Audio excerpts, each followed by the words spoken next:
This is Winnipeg Sports Talk Daily with Andrew Hustler Paterson and Michael Remis.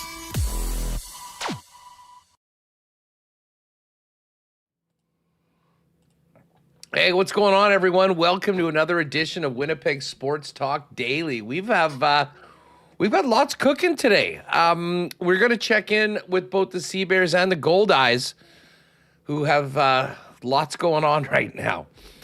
Sea Bears, of course, still dealing with the loss of Teddy Allen and a lot of conjecture, speculation, nothing sort of official when it comes to the assault that happened outside of outside, depending on who you hear it from, at the PAL on the weekend.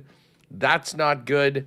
And to make matters worse going into Thursday's game, their big man, Jeremiah Tillman, has dipped on the team to pursue an opportunity overseas. Alex Campbell from the club is going to join us. Let us know how things are progressing and how they are focusing on Thursday night at Canada Life Centre in their first playoff game against the Saskatoon Mamba. And listen, double dip yesterday for the Goldeyes. It just gave them a double opportunity to extend their winning streak, and the Fish did it. Make it 10 in a row for the Winnipeg Goldeyes. Everything coming up Winnipeg right now when it comes to the American Association. The manager, Logan Watkins, is going to jump on with us a little later on today at 2:30. We are going to talk some hockey, though. I know there's nothing going on right now, but we are all awaiting the arrival of Viggo Bjork for training camp. And we're going to head out to Sweden and welcome in Uffe Bodin with Hockey Sverige, Swedish hockey reporter, to talk about Viggo Bjork. We're also going to get the latest on Alphonse Frey and his decision to come to North America this year and join the organization. And get his thoughts on Elias Salomonsson, who's still in the midst of his recovery from surgery from the injury that happened in the American Hockey League Calder Cup playoffs. Really looking forward to Uffe joining us. That'll be after Alex. And then we'll dive in with Ken. And we'll sort of pick it up from there, talk some Jets. And Ken, of course, was on Bomber Beat last week. Ken is not good luck for the Bombers, I can tell you that much. But we'll have some fun with Kenny talking about last week and his thoughts on the Bombers and what it was like in that press conference room after such a tough loss for Winnipeg. So Ken Wiebe, Uffe Bodin, talking a little hockey. We'll also check into the Sea Bears and Goldeyes. We'll get to horse picks later on, cool bet lines, and all the like. Don't forget, everyone, tonight, 8 p.m., the final poker tourney in the WST Summer Series. And it's your last chance qualifier to get into next Wednesday's final, where the winner will be getting flown out to Tallinn, Estonia to play in the Coolbet Open at an up. You're going to click on tournaments. And once you're in tournaments, there's a little magnifying glass at the top of everything. Just put in WST. It'll pop up. We will be good to go. $100 bounty on my head, on Michael Remis, on Jeff Hamilton. And again, the top two will be in next week's final, which will also begin at 8 p.m. So hopefully we'll see you tonight. While we're mentioning our friends at Coolbet, we've got our CFL 110 exclusive up right now in the exclusives. We'll hit the lines later on. Also want to thank Princess Auto, Chud's Power Sports, Clean Line, Plumbing, Heating, and Electrical, Boston Pizza, Manitoba Battery, Aikens Lake Wilderness Lodge, Breezy Bend, Royal Sports, Little Brown Jug, Travel Manitoba, and the Goldeyes, Assiniboia Downs, Rowley's Transfer, St. Vital Dental Center, And, of course, Santa Lucia on Main. Shout out to Roberto and the gang there.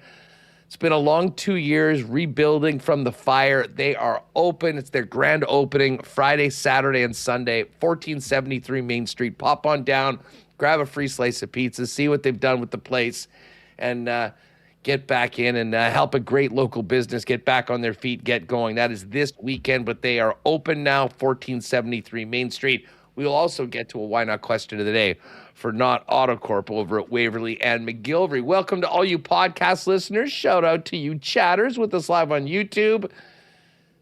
And shout out to you, Michael Remis. What's going on? Hey, just pumped here. Great show coming up. It's the summer, but busy time for, Winnipeg sports teams, not the Bombers or the Jets. Bombers on the bye. Jets, well, we're kind of counting down till training camp. But hey, how about the Winnipeg Goldeyes? 10 in a row. Exciting stuff there. We got Sea Bears playoffs and also the track. I mean, what a day it was for the Derby on Monday. But live racing continued last night. Watch that on YouTube. I think I've watched more racing than like Major League Baseball. It's so easy to pull it up on YouTube. Tons of viewership there. So it is the summer. We're into August here. Still a lot going on. So we've got an interesting show, and I'm pumped to go to Sweden. Hear more about Viggo Bjork and the rest of the Swedes in the Winnipeg Jets organization. Just on that, I didn't see the the races last night, but I just checked in, and Remo, my long shot won last night. Paterson Landing. It paid $19.80, and I had 4 on it, so that's a nice little $40 win. Oh no! Oh, $39.60. So that's big for me. I was going in the wrong direction. So we'll see where we go. Listen, just quickly, and we're going to talk to Logan Watkins a little later on. I mean, what an absolute heater the Winnipeg Goldeyes are on. And, they were playing some great baseball, sweeping Kansas City, the number 1 team in the division as they came back. Got the home cooking on the weekend and continue that winning streak. And as Mike mentioned, this was a big opportunity with the last place team coming in. Sometimes and listen, baseball's a weird sport. It's a long season. Anyone can win on any night. But the Fish going back-to-back last night, winning both ends of the doubleheader. And they've gone from, being comfortably in the playoffs to now making a push at the top of the American Association. Yeah, KC had a huge lead before, and I'm pulling up the standings here on the American Association website, and here they are. Second place, that's 2.5 back of KC. Look at that green W10 looking pretty good. And, reason to have confidence in this team. Look at their run differential, plus 21. Not quite the Monarchs, plus 110. That's absurd, but this is a pretty good baseball team, and I don't want to say peaking, but they're certainly on a good run here at the right time. As, 2 years ago, went to the final. Last year, took a step back and got off to a slow start, a little inconsistent, but they figured out the pitching, the bats, and they've had no problem scoring runs here. It seems to be going pretty well, and I think the crowds are really showing up for some great nights at Blue Cross Park. It was a doubleheader yesterday, and another one here tonight and tomorrow. Again, Throwback Thursday tomorrow. So big sporting night this Thursday here in Winnipeg. Now and tomorrow is an evening game, I do believe, right? Sometimes on getaway day they'll play earlier. Yep, 6:30 against the Chicago Dogs, one of my favorite teams. Great logo. I mean, it's just a hot dog with the Chicago flag stars on it. So I do like the Chicago Dogs. That is the local baseball story. Jays, tough one for the Jays last night. For whatever reason, I was still holding hope that this team might be able to get on a bit of a roll and make things interesting. Savage had a nice start, and then he was out of the game in the 3rd inning due to, I think, some arm tightness. That one got away on them. But the big story last night in the majors was Tarek Skubal joining the new evil empire, the Los Angeles Dodgers. And the Cubs roughed them up a little bit. Cubbies win 5-1 against the Dodgers as a plus 160 underdog. it's great that it's happening now in the regular season. I'll believe it when I see it in the postseason right now, Remo. But, how the National League shapes up, challenging the Dodgers with the likes of the Cubs and the Milwaukee Brewers, going to be really interesting down the stretch.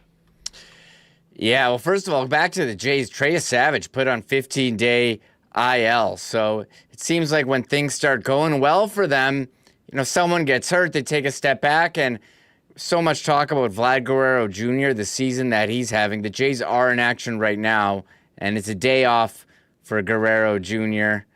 Some speculation, could you put him on like a IL stint to, get his head right as the season? I mean, I know some of us, like myself, took him in 2 fantasy leagues and really hurting. So wouldn't mind if they gave him a couple days here to reset and let someone else go in. But yeah, I think the Dodgers, like if we did a Chud's Power Sports Power Poll for most hated team in all of professional sports, I think the Dodgers would probably be number 1. I'm not sure who else you have on there, like Vegas Golden Knights. I'm trying to think of other teams in basketball as well, but yeah, you want to see guys go to the Dodgers who've got this bandwagon attitude like Scooble, although they're probably willing to pay him the most money, which seems insane considering what they're spending on the roster already. But he went out, nice outing, 6 innings, 2 runs allowed, 6 strikeouts, but not nice enough as the Dodgers lost to the Cubs. Big profile series there in Chicago. I saw Michael Phelps sitting behind the dugout. I always wonder what he's up to these days. He's sitting with Bob Odenkirk, Better Call Saul, and Jeff Garland from Curb Your Enthusiasm. It's an interesting group of guys sitting front row for this Dodgers-Cubs series. I think Phelps has just taken his gold medals and his Subway money, and I think he's just a golf hardo now. Really? And he's just one of those guys that just plays a ton of golf. Pretty sure I saw him in one of those celeb tourneys earlier on. But yeah, I mean, listen, the Cubs are prime time, but the Dodgers are. And I'll say this about the Dodgers. Individually, like, I actually love most of the players on that team. I mean, Ohtani is the greatest to ever do it. Love the guy. As much as I have nightmares of sitting in the Rogers Center in Game 2 and watching Yamamoto carve the Jays up and then doing it again in Game 7, he's absolutely incredible. Snell, like, their pitching is just so crazy. And then, listen, I don't really have an opinion on, like, a Kyle Tucker, but you go down that list of players. Mookie Betts is a really likable guy. Like, individually, if you had those guys on your team, I think you'd really like them. Like, they're not individually hateable, but together, because of what's happened, it seems like it's the Dodgers versus the world. Unfortunately, even in that scenario, I think the odds favor the Dodgers when things get to push comes to shove come playoff time. Yeah, I agree. I think Ohtani's a guy that you like, you respect. I don't think you hate any of these guys, but you just hate the organization for being that team that's going above and beyond, with salaries and getting all these great players. I mean, the rotation, ridiculous, lineup, basically an all-star team. But hey, on baseball, any given night, anyone can win, and money doesn't always buy you a winning team. You look at the Blue Jays this year and the Mets, 2 of the highest spending teams, and you look at some of the lowest spending teams like the Rays and the Brewers, who are both leading their division. But the Dodgers putting everything together, back-to-back World Series champions. Run differential, plus 141, far and away leading the league here, just ahead of the Brewers, actually. But they're leading the West. No one's going to catch them. So we'll have to count down to October, to the playoffs, see how they do. I imagine on Cool Bet has their odds for World Series pretty high. And yes, well, plus as I mentioned yesterday, like the odds of the Cubs winning last night were greater than the Dodgers winning the World Series. Like, the Cubs at home going up against Scooble in his first degree were plus 160. Right now, LA is plus 155 to win the World Series. So, I mean, it seems like it's a stacked deck right now. Everyone, if you have no skin in the game, are going to be pulling for whoever the Dodgers are playing. I would love to see Milwaukee do it, which again gets back to my anger that's shared by so many, that the Tigers decided that the offer that the Dodgers gave them on Saturday night was the best one they were going to get, and that was the time to do it. Like, it's still, and because we talked about this yesterday with Rob Wong. If you missed this program, you can go back and check that out. It is still an unbelievable head scratcher that happened the way that it did. We'll pay attention. We'll get to some of these games coming up. The Jays, however, are actually playing. I think they might be getting underway right now with an early game in Houston on Getaway Day. And Canadian Jamison Talon, speaking of the Cubs, the former Cub making his first start as a Blue Jay. Always neat to see Canadian guys get hooked up with the club. Listen, we're gonna have Alex Campbell come in with us in just a minute to join the program. But I do want to mention that our friends, like Guy Roberto and his team at the Santa Lucia up on Main Street at 1473 Main, have been diligently working for almost 2 years to get the place back up and running and open and beautiful and welcoming after a fire that cost them a lot of time. But they are back, and it is the grand reopening this weekend. Friday, Saturday, and Sunday. They'll be giving free slices to the first 200 people that roll in. They've got some great prizes and giveaways, including Banjo Bowl tickets. And most importantly, for people in the community or people that are fans of Santa Lucia, just get them a chance to come back, see the work that they've done, and be welcomed back into it. So important for all of us, especially when you have these sort of issues like with the fire, to kind of come together and help these local businesses. So we hope that you can make it out.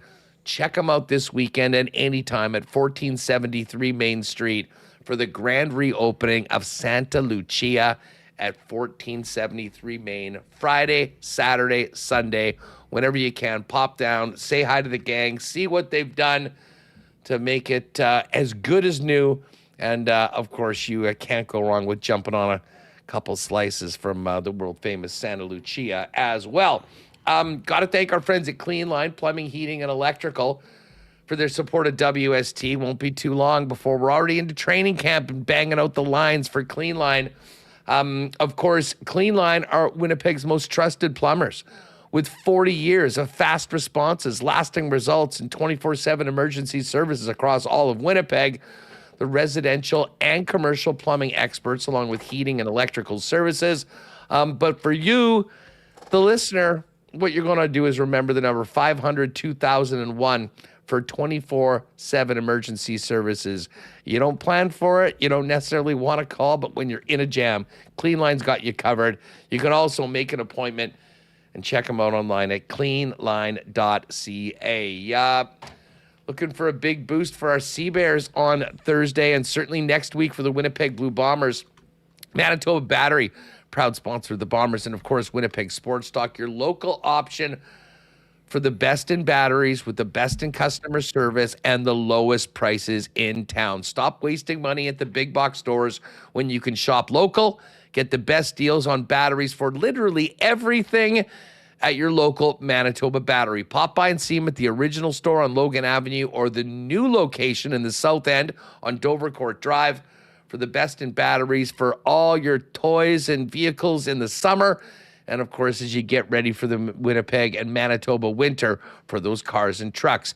ManitobaBattery.com. You can also check them out and order online with options for delivery anywhere inside the perimeter of Winnipeg. And, hey, if you have a move, folks, coming up later on this summer into the fall or winter, make sure to connect with our friends at Rollies Transfer to get that move rolling. Rollies, family-owned and operated, is the most trusted name in moving in Manitoba for 60 years. You can check their website at rollies.com for all of their services and their history. But what you want to do if you're moving soon is hit that request an estimate button and use the promo code WST for a special discount on moving services and moving supplies for Winnipeg Sports Talk listeners. Then simply put in when and where you're moving, what needs to be moved, and the friendly gang at Rollies will turn it around quickly with a great quote and get you locked in for the white glove treatment and service that they've been famous for, now into their 7th decade. For all your moving needs, Rollies Transfer is the most trusted name in the game. Hit them up today at rollies.com. All right. We have Sea Bears playoff basketball coming up on Thursday, and a Sea Bears legend now with the coaching staff, Alex Campbell, joins us to get ready for Thursday night at Canada Life Center. Alex, what's going on? Great to have you back on the program. Yes, sir. Nice to be back. How's it going, Hustler? It's going great. I mean, listen, I'm fired up for the game, and listen, it's been great to see what the team's been able to do, especially on home court. Yes, sir. But nothing comes easy for this club, eh? A little adversity this week. I mean, first off, I think everyone really sad to hear what happened to Teddy. How's he, and how's that resonating within the club at this important time of the year, knowing that a scoring machine isn't going to be available and everyone's going to need to step up? Absolutely. So I think we did a good job of getting a group together that understands that Teddy's our guy, and we bought into it. Obviously, with him not being in the lineup for tomorrow's game, it's going to be the next man up. And we have that mentality 1 through 15. So everyone should expect everyone to raise their level of play and still go out there and put on a performance to try to get this first round completed. You know, as accomplished as Teddy was and with the scoring, kind of a nice problem to have earlier on when you bring in a guy like Moon, Sure. who has multiple MVPs and has been such a dominant player. Is this really an opportunity for Xavier to kind of show everyone here that maybe hadn't seen before why he is looked at maybe as the greatest CEBL player ever? Absolutely. And, X has done a great job of integrating slowly and not coming in and ruffling too much feathers. But obviously tomorrow we're going to look for him to be a little bit more assertive. And but also he's a point guard, right? And so he's going to be getting guys involved and stuff like that. So excited for the group, excited for the opportunity for some guys that probably, wanted it earlier. And as I said, we believe in all our guys 1 through 15. So it should be a good one tomorrow. A little bit more. I mean, obviously the bit with Teddy is something that's just happened and you guys all have to deal with it. Yeah. Tell us about the loss of Jeremiah Tillman Jr. I mean, this guy was an absolute beast in the paint. Unfortunate timing for this. It seems like in this league, sometimes it happens. How do you make up for the loss of the big man? Well, it's by committee, Hustler. As I said, there's also Emmanuel Acott. It's the nature of the league. That's why you need a strong roster, 1 through 15. And I believe that we were able to build that. But there is no replacement for a guy like Jeremiah or even Emmanuel Acott. It just has to come bits and pieces from different individuals. And as I said, get it by committee. Now, the one thing that you won't have to worry about is the support of fans of the Winnipeg Sea Bears. This is the place to play in the league right now. The crowds have been great, and we know that they will be behind them on Thursday night. How much of a role can the fans play in making it a very inhospitable venue for the Mamba to come in and try and steal one on the road? Absolutely. We're looking for Sea Bears Nation to bring it, as they always do. You know what I mean? They're the sixth man. They're the mecca of the CBL, as everyone kind of says. And I just feel like that is our advantage. And so getting that first home game is very important. Happy we secured that, but now it's on the boys and us to kind of band together and get this thing done tomorrow for the city of Winnipeg. Take us back to the weekend. We knew that the game on Sunday was huge. I mean, with a win on the road in Vancouver, the path to the finals could have actually come through Winnipeg. Tell us about what you guys dealt with trying to get out there. I mean, I didn't even know what happened until I saw that there was an announcement from the league that the game was delayed, and obviously a lot of people looking forward to watching it on CBC. That didn't happen. Well, fill us in on getting there for the game and what you guys were dealing with.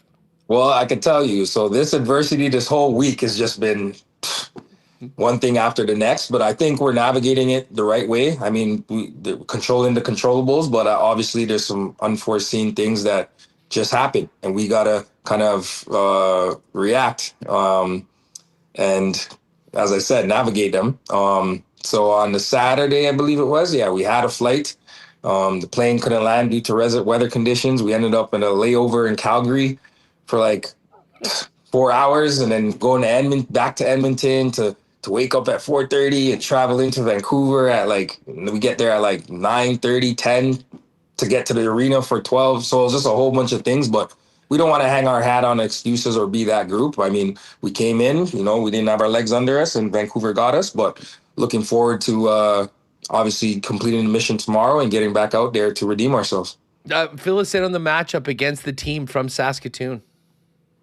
Oh, it'll be an interesting matchup for sure. Saskatoon is a very talented group, but as I said, we're confident in our game plan and confident in the boys that are going to bring the energy that it takes to get it done tomorrow. You know what? Fill us in on just the the year overall. I mean, like I said, the record's been great, particularly at home through most of the season. And working with Mike Rainbow, who was already part of the club, but has now taken over as the head coach and obviously has had great results. Has it been a lot of the roster or the coaching? How have things been different this year, and why is the optimism where it is, even with this adversity, knowing the opportunity at hand going into the postseason? Oh, absolutely. I think Mike has done a tremendous job. I mean, the whole staff, coaching staff, to be honest, everyone has done a tremendous job of navigating this summer, and it hasn't been easy. I can tell you that. Just being on this side of the fence, I know what it takes and the preparation that goes into trying to win these games. And as you said, I think we've had a successful summer. I think we dropped a few late there, just integrating new guys and stuff like that. But I think Mike's has done a tremendous job. Learned a lot from him, continuously learning from guys like Jeremy Willinga, Larion, Wesley, everyone, the whole coaching staff. So I just think the preparation part and the way Mike preps the boys is very admirable, and we're looking to put that on display tomorrow. No doubt. Alex Campbell is with the Winnipeg Sea Bears coaching staff, joining us to get ready for Thursday night, do or die playoff. And this is, in a lot of, basketball, it's, much like hockey, it's a best of 5, it's a best of 7. Yeah.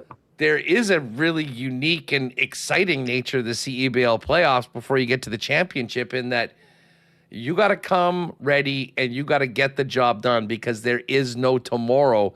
And unfortunately, we've seen that in the past. I mean, hopefully we'll be talking about the first playoff win in Sea Bears history come Friday morning.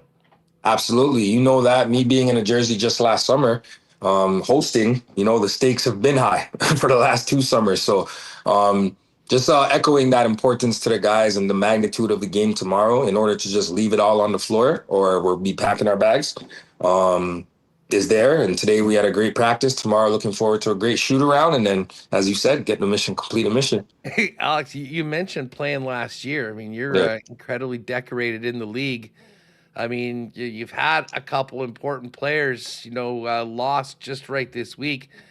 Any chances that you'll jump into the phone booth, take the Clark Kent glasses off, and throw a jersey on for Thursday night?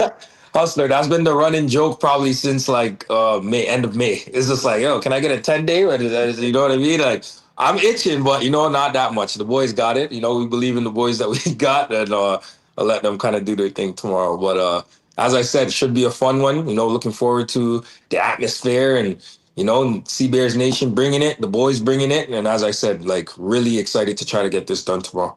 Alex, we know that it'll be the X-Man will be running the show and hopefully getting, not only buckets, but also getting everybody involved. But when you lose players of the quality of Tillman Jr., but particularly Teddy, when you look at your roster right now, who are some of the players that will be leaned on more, that are probably really looking forward to a greater opportunity that they're going to need to take advantage of for the Sea Bears to win? Yeah, there's a plethora of guys. I think one particularly that jumps out is DJ Burns.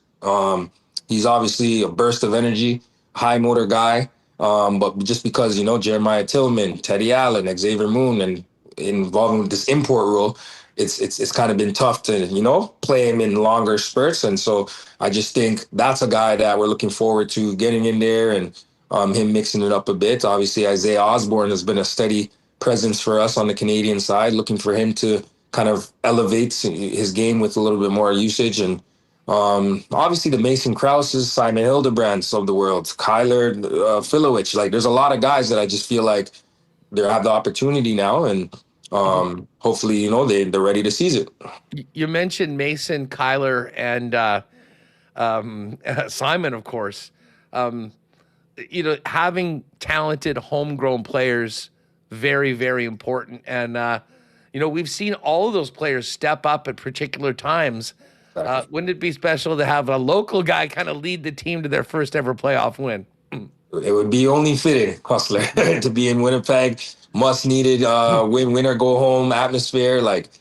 As I said, I'm excited. Even Trey McGowan's, Jelani Watson-Gale. So we got a couple guys that, were ready for the moment, battle tested, and just excited for those boys to get the opportunity and a little bit more freedom. But as I said, Hustler, it's going to have to come by committee. No one man's going to compensate what we're losing with Jeremiah Tillman, Emmanuel Acott, and of course Teddy Allen. So, well, listen, Alex. I mean, the committee will be growing because there'll be thousands of Sea Bears fans rolling in just on the way out. What is the message to fans of the Sea Bears and what you're hoping that they will bring Thursday night? Thursday night, Sea Bear Nation, bring it as always. You guys are truly our sixth man, and when you guys are riled up, it literally trickles into our bench. So, bring it. I'm going to be excited to see you guys out there, and I'm going to match that energy for sure. Alex, thanks so much for the time. Good luck to the squad. We're getting away from all the noise and going out there and do what you've done all season, and that's win games on the floor at Canada Life Center. Good luck. Yes, sir. Appreciate you all, sir. Good stuff. There's Alex Campbell from the Sea Bears Thursday night, and stay tuned to WST. We'll have some seats that we'll maybe be setting up a lucky WST listener with. We're going to move from the hoops to a little hockey coming up, and I know you guys have been asking over and over again, we need to talk more about Viggo Bjork. We're going to the source. We're going to Sweden in just a minute with Uffe Bodin. Do want to thank our friends at Princess Auto for the support of WST. If you have not been to check out the new flagship store at 500 Panet Road, you're missing out. Get there, come hungry. They've got some incredible food options and 105,000 square feet of literally everything. Princess Auto is where you'll find everything you need to complete the projects on your list or start something new. Times that by about 10. And that is where we're at right now at 500 Panet Road. And give yourself some time. Talk to Reed Carruthers. Check out the shop. Try some neat things. Archery, crossbows, fishing, hunting, camping. It is all there at Princess Auto like you've never seen before. And hey, if you do want to shop online and find out what else they've got going on, you can always get it there at princessauto.com. Derminator and the gang at Chuds are ready to finish this season strong. Of course, Chuds Power Sports is where you'll find the best in new and used motorcycles, ATVs, side-by-sides, golf carts, boats, outboard motors, RVs, everything for the summer. But I know some of you sled guys are already thinking about the upcoming season. And we can tell you right now that Epic doesn't wait for the snow to fall. You can check out the 2027 lineup of Polaris and more right now. And of course, incredible financing options at Chuds Power Sports for both new and used vehicles from the most experienced crew in the business. Over 80 years in the game at Chuds. Pop by and see them. Corner of Highway 8 and 231 in Gimli. Chuds Power Sports. Check them out online at chudspowersports.com. And just before we head out to Sweden, I do want to thank Dr. Terry and his great people at St. Patel Dental Center. Folks, if you're looking for a great long-term home for you and your family at a top dental clinic that's been serving generations of Winnipeggers, make it St. Patel Dental Center. Got a beautiful new facility at 167 St. Anne's Road with convenient free parking right behind the building. And Dr. Terry and his gang, they'll handle clients from 6 months to 99 plus and do literally everything from cleanings and checkups to surgeries like dental implants. They do it all. Check them out online at stviteldental.ca. Make an appointment and pop in and tell them the boys from Winnipeg Sports Talk sent you. And if you make an appointment on a Friday afternoon, you'll be able to enter and enjoy the marble race while they work on your grill. All right, let's get to some hockey. It has been slow right now. There's not a lot going on, but that doesn't mean that Winnipeg isn't counting down the days to training camp and seeing first-round pick Viggo Bjork, as well as a number of young Swedes join the party. And to talk about it right now, we welcome in Uffe Bodin from hockey. It's very Uffe, absolute pleasure to have you on with us in Winnipeg on Winnipeg Sports Talk. How are you? I'm great, and I'm really thankful to get the opportunity to join you guys. As you mentioned, Andrew, Winnipeg is becoming somewhat of a Swedish hotbed suddenly. I mean, we can probably go back to, what was it, like the late 70s with the WHA and stuff like that, but there hasn't been this many Swedes in the organization for a long time. Yeah, I mean, listen, for people that are old enough to remember the WHA, I mean, it was the Trailblazers in Will. I mean, Kent Nielsen, Anders Hedberg, Ulf Nielsen, that really came down as historic figures. And, people in Winnipeg still lament the move to the NHL because those players basically were not allowed to stay with the Jets. The Jets feel like at that point they could have challenged any team in the National Hockey League, but they didn't want that happening. They only got to keep 2 players. Those guys all went to incredible things. A little different now, though, with the excitement about these young Swedes coming in. I'll tell you this, Uffe, it's quite funny. Our social media, coming out of the draft and training camp, we were just getting massive numbers on so many of our posts. And Remo dug into the analytics a little bit, and about half of it was from Sweden. So shout out to the Swedish folks that have been watching. And it seems like there's a lot of excitement, and there had been, and we'll get into some of the other players, but Viggo Bjork, special player, and it seems like the rest of the world is sort of noticing what Sweden has, and he's grown for the last little bit. Take us through the last couple of years for Viggo as he went from a talented, but many people thought just undersized player to a guy that many people had ranked as the number 1 player in this year's draft. Yeah, I mean, he's been a phenomenon over here in Sweden for a long time, but at least for the past 3 years or so, because every level he has played, he's, dominated in the juniors. He set the points record for U18, for U20, and stepped into the SHL this year. And he didn't put up the big numbers, but he had a great season and finished off strong. Obviously, playing top center at the World Championships for Sweden. Sweden didn't have the best team they've had. It was a pretty poor team, but he still managed to put on a really good show there. And I think that sort of solidified his stock ahead of the draft because, as you know, everyone has been talking about, his size, but I think that's a moot point by now because he has shown that he can play against men as an 18-year-old, and I don't think there are too many youngsters that can do that in today's game. Yeah, he, one of the things that really stood out if you watched him, at the Worlds, listen, it's almost unprecedented. It's one thing to be a draft-eligible player and maybe be on the roster, maybe to get into a couple games.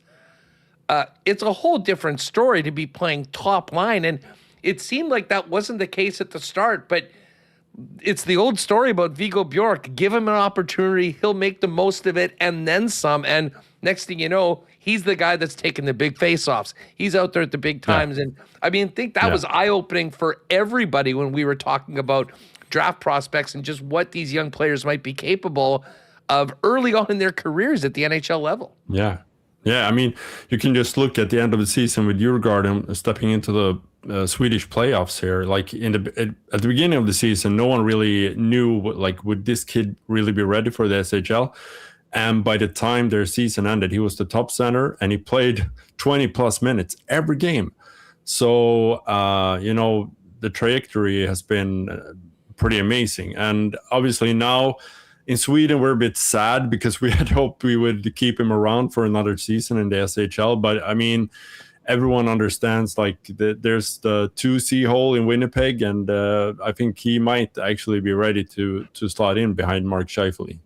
Well, I can tell you the fit of the player and the team, I don't think could be better. And it's interesting. No. I mean, the last few years, the Jets, have gone and looked at free agency and a bunch of other things to plug the holes. And I mean, they certainly are looking to improve their team, but it doesn't really seem like that feels as much of a need as it was before, because I think they want to give him that opportunity. And, listen, some might say 18-year-old kid coming over to North America. I mean, that's a lot to put on his plate, but I think you do have to look at the body of work at what he's done and the way he's exceeded expectations everywhere and think that he's worthy of that opportunity, even at 18 years old. Yeah, I actually think so too. I was thinking about this. Obviously Adam Lowry is a really good center, but I think he's more of a 3C at this point of his career. And then Jonathan Taves ends his career, and they haven't really done anything in free agency. So there are other players in the organization who will have their say, obviously. But I think for Vigo, at least, I think he took a look at the situation, and I think he understood pretty fast that, okay, this is like a really good situation for me and a really good chance. And I think that's why he's taking the leap this early. You, fill us in on Vigo as a person. He charmed everyone when he was here for development camp. For a player in that situation, he certainly doesn't come across as cocky at all, but he certainly holds himself with a high level of confidence that comes out in his play. Yeah, I think loyal is the first word I come to think of. And you can go back and look at what happened at the end of the season, where he was playing in the under-20 playoffs with Djurgården when his SHL season was over. And for some reason, the U20 playoffs actually collided with U18 World Championships. So he had a decision to make. Like, would he stay with his club team and finish the season, or would he go and play with the U18 Swedish team? And he actually chose to stay with his club team, which I don't think a lot of players in his situation would have done. So I don't think Winnipeg Jets fans need to worry about any, Rutger McGrory BS or something like that. I mean, he's a very honest person, and I know he's very happy that he ended up in Winnipeg, because he understands the Canadian hockey culture and what hockey means to the people of Winnipeg. So I think it's a perfect fit. And just as a player, I mean, really cerebral and high IQ, very responsible on both ends of the ice. I mean, some people comparing to Sidney Crosby, I mean, that's not fair, but I can understand why, because he doesn't really have any weaknesses in his game, although he's a bit small on the smaller side.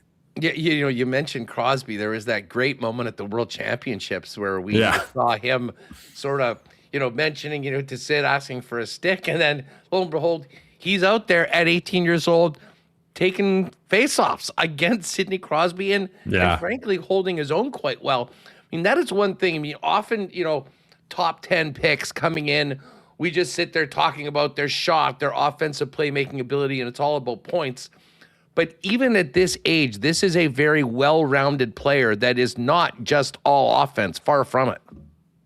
No, exactly. And this is a guy who eats, sleeps, lives hockey basically 24 hours a day. I mean, you can probably draw some similarities to what Mark Scheifele is as a hockey player. But I mean, I heard a story from an old junior coach that he had, and he said that when Wiebe went to school, when he had the lunch break, he went home and he took 100 shots, shooting 100 pucks, and then he went back and finished his school day. So this is someone who takes hockey very serious and is, it's living his dream basically. So I'm really excited about seeing him in the NHL this season, because I actually think that's where he's going to play.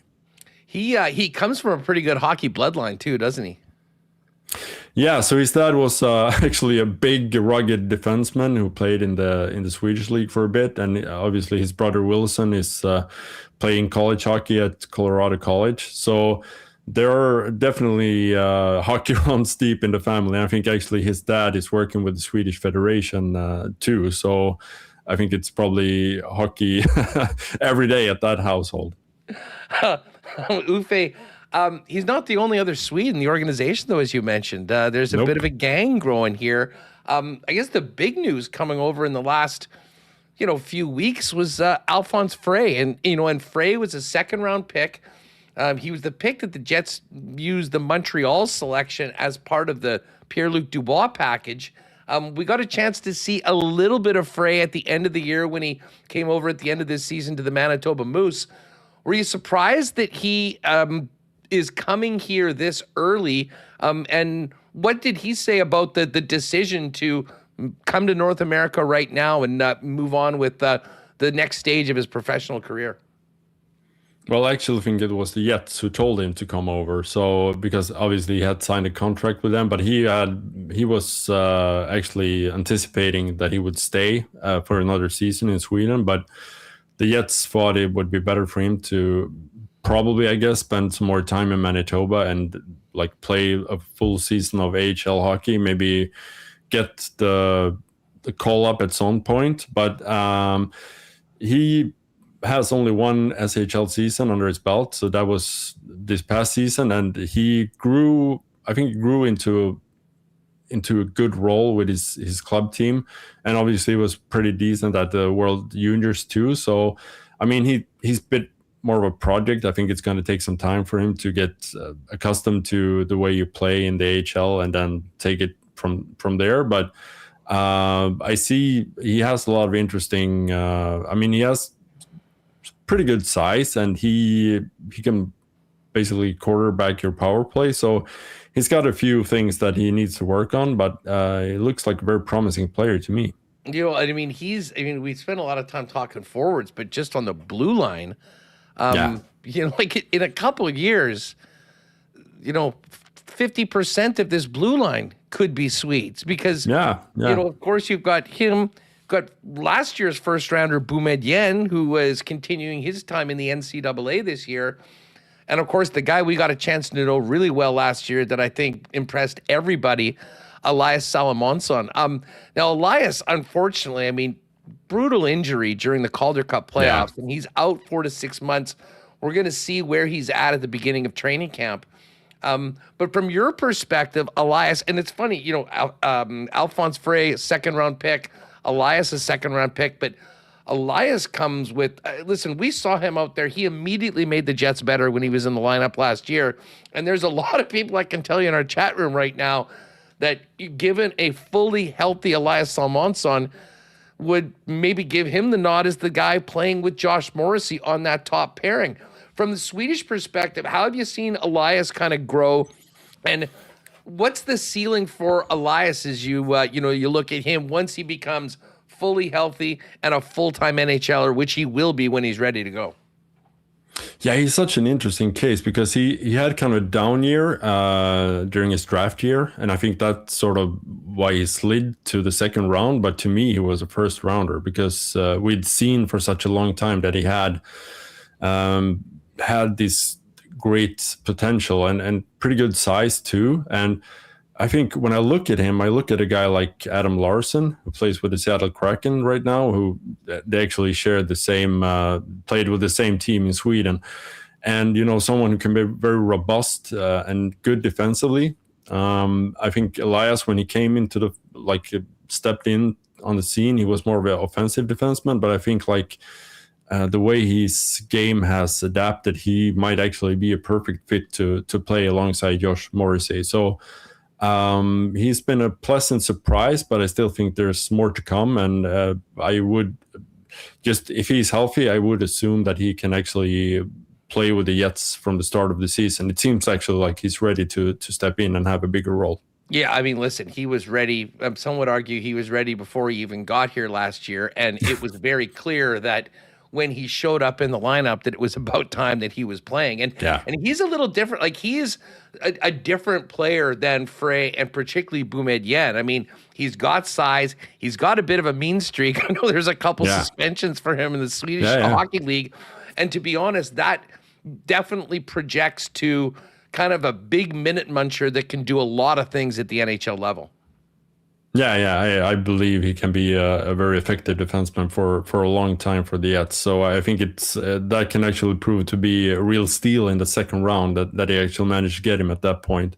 And I also want to mention, going back to forward, you have a kid, Victor Klingsell, who had a great showing at the World Junior Summer Showcase last week. So that is also someone to keep an eye on. He has 1 year of junior liability left, so he can be probably. I would assume he's going to be with the Swedish World Junior team for the World Junior Championships in Edmonton and Red Deer this upcoming season. But that is also someone who has been outstanding at the junior level, and we'll see what he can manage to do on getting a chance to play against men. But that is someone who looks really interesting too.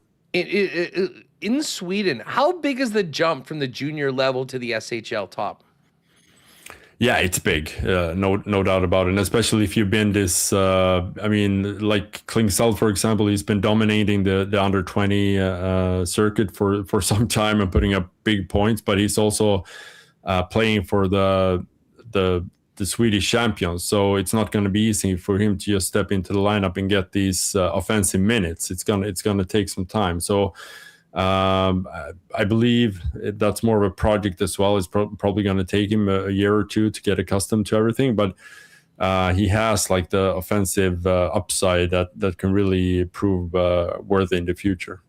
You know, it's funny. One of our good friends of the program, a sponsor, is Royal Sports, who is like the biggest sports store in Winnipeg. And the second that Vigo signed his contract and the Jets put out, he's wearing number 61, they started cranking them out. And I have a feeling that it won't be just in Winnipeg that you'll be seeing some of those Jets 61s. He does have a big following. And I mean, I'd say is one of the most exciting Swedish prospects coming into the league, with a lot of fans that'll be following what he does in the NHL once he gets going here in Winnipeg. Yeah, I would actually assume that Winnipeg might have more Swedish fans in the future than they haven't had in the past because of him. Because I think during a very short time, he made a huge impact. I mean, we had the World Juniors, obviously, where he played a huge role in them winning the first goal in, 13 years or 14 even.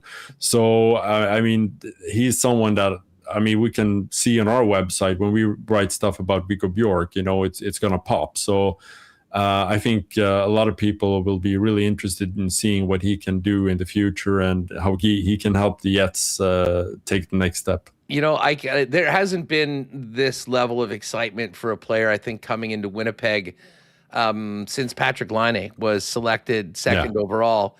And, I'm thinking that, he came in, and within a year or two, the Jets were one of the teams that the NHL was sending overseas, and they played in that series in Helsinki.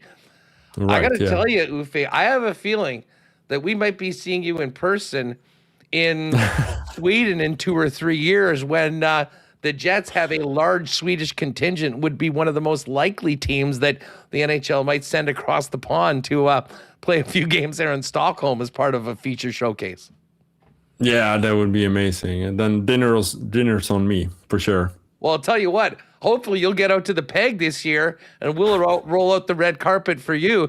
Got to see what's happening with the young guys, and especially Vigo. I think there's very little doubt that he's going to be starting in the NHL, and based on everything that he's done before, sky's the limit for what he can do. And I can tell you the people of Winnipeg and fans of the Winnipeg Jets cannot wait to have him, but as well as the rest of his countrymen, as we kind of see a real change over the next few years in the roster. And these young Swedes come take over and kind of plant the flag here in the Peg. Yeah, wouldn't mind that. That sounds like a really cool thing. Uffe, just quickly fill people in. People cannot get enough of Viggo Bjork. Let us know about the site, and if people want to go do a little digging more on everything that's been on him, where can they find it? Yeah, so it's hockeysverige.se. Kind of hard to explain to English-speaking people because the spelling is a bit weird. But we obviously cover everything in Swedish hockey, and we've been cranking out a lot of stuff about Wiebe Bjork in the last year or so, and I think it's going to continue to do so as he's, and also Ivar Stenberg in San Jose. We have a lot of interesting youngsters moving over to the NHL this year. So it's going to be a heck of a season, and we're hoping to cover as much of that as possible. Well, Winnipeg has their arms wide open and is waiting for this Swedish invasion. Can't wait to get things going in training camp. Uffe, let's stay in touch. We'd love to have you back on the program as we follow all of these young Swedes, but particularly Vigo, who will be top billing come training camp as well. You have a great one. Enjoy the rest of the summer, and can't wait to catch up around camp and into hockey season.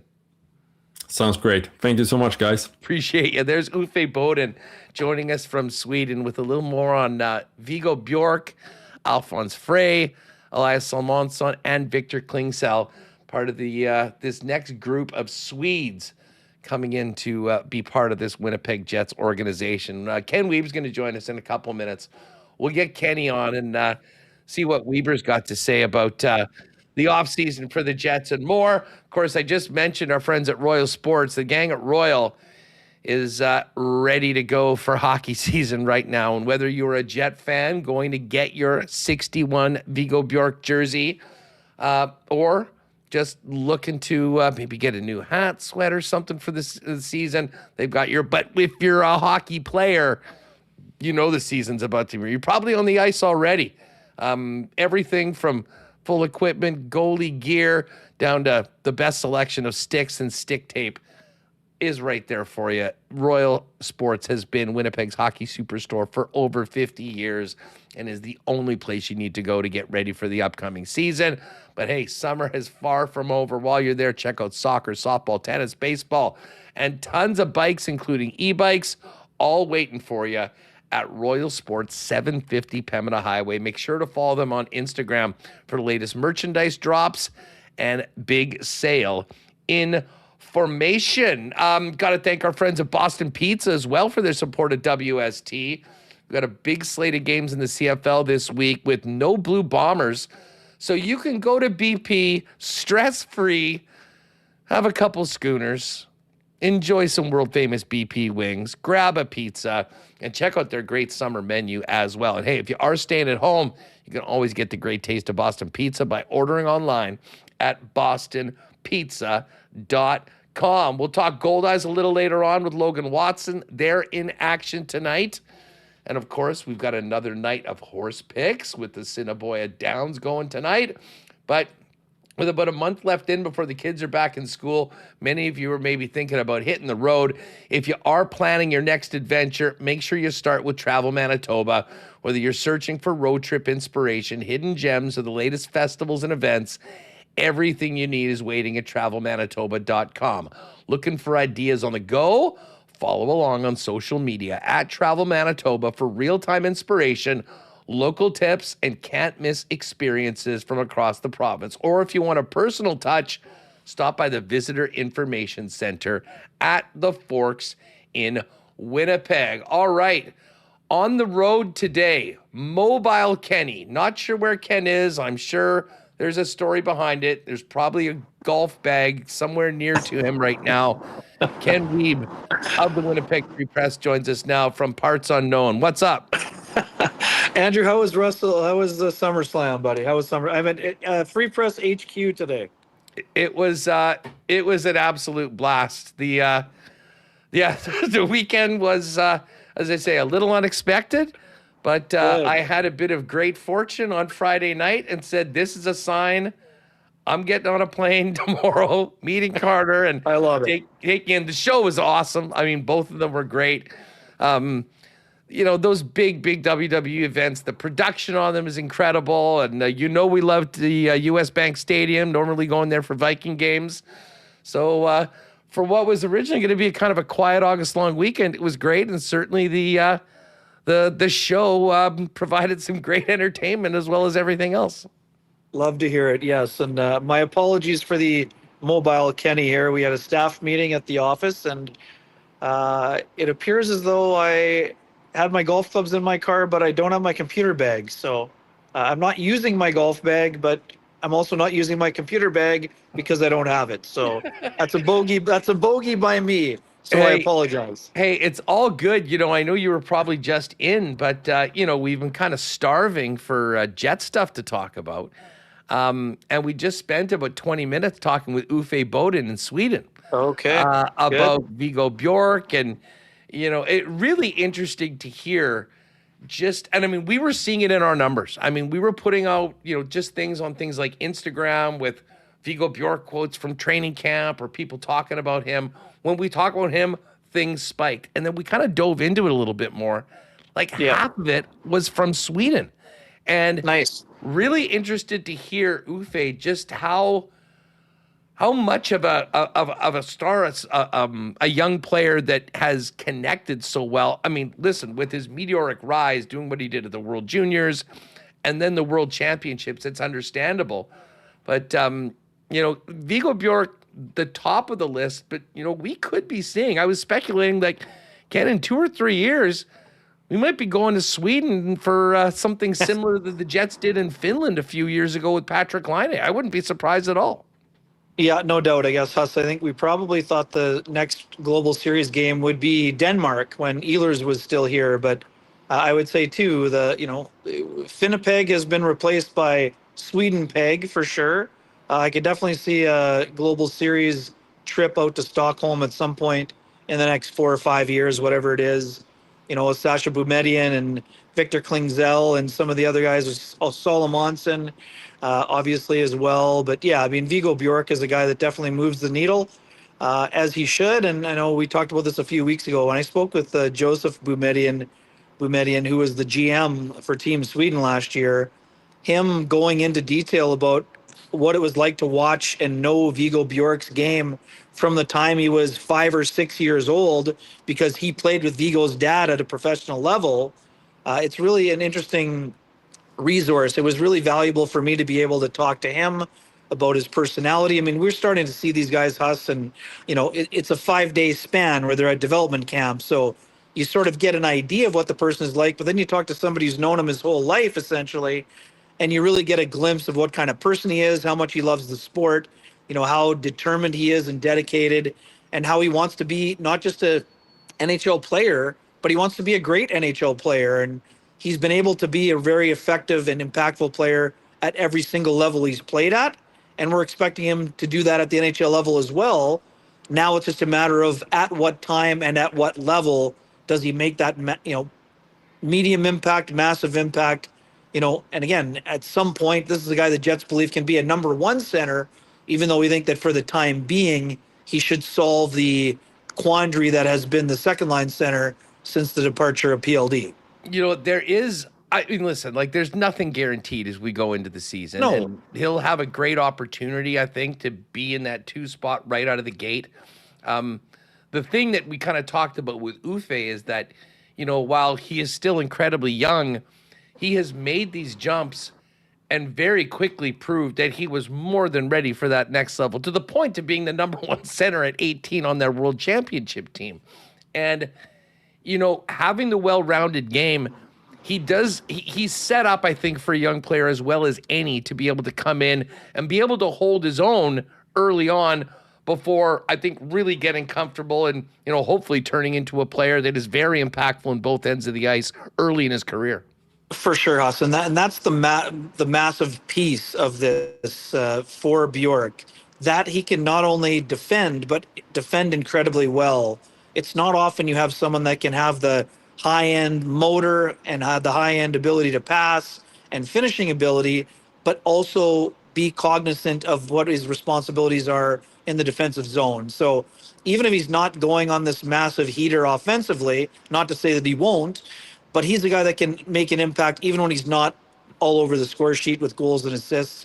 It's a smart player. He knows where the puck is. He has got great anticipation, vision, all of the things that are important. Now it's just a matter of, adding that strength at 18 that's hard to have in a 5'10" frame. But again, don't underestimate this guy either because he's a very strong individual, and he's good with board battles and puck battles and one-on-one battles because of his dogged determination. So no, he's not 225 pounds, but he's also not going to get pushed around a ton either, even though he is quote unquote undersized.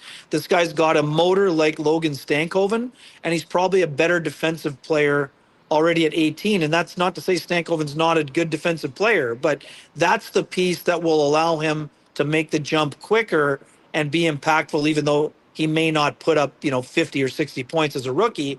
He can still have a net positive outcome because of his ability to do so many other things on the ice to make the people around him better and to also hold his own.